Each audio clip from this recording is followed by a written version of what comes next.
এক পাগলে বলছে, আমার আল্লাহ যদি খুশি হয়ে আমাকে জাহান্নাম দেয় আলহামদুলিল্লাহ। এবার শিক্ষিত সমাজ যারা আমাদের মতো কিছু আছে না, বেশি পণ্ডিত, এবার যাই বলতেছেন আসলে সবাই চাই জান্নাতে যাইতে, এই পাগলে চাই জাহান্নামে যাইতে। কত বড় গাদা। পাগলে মুস্কি হেসে বলে যে, হ্যাঁ ঠিকই বলছেন, আপনাদের মতো সুস্থ আমি হতে চাই না, এই পাগলেই থাকতে চাই। এবার তাদের একটু টনক লটলো, কই কেন?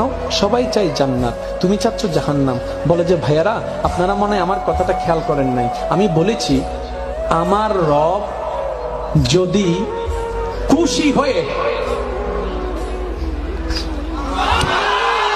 আমার রব যদি খুশি হয়ে আমাকে জাহান্নাম দেয় আমি সেটাও নিতে রাজি।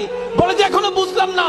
পাগল বলে জ্ঞান দিয়ে রবের বিষয় বোঝা যায় না, দিল দিয়ে বুঝতে হয়। আরে শুনো, রব যখন খুশি হয়ে যাবে জাহান্নামটা জান্নাত হয়ে যাবে।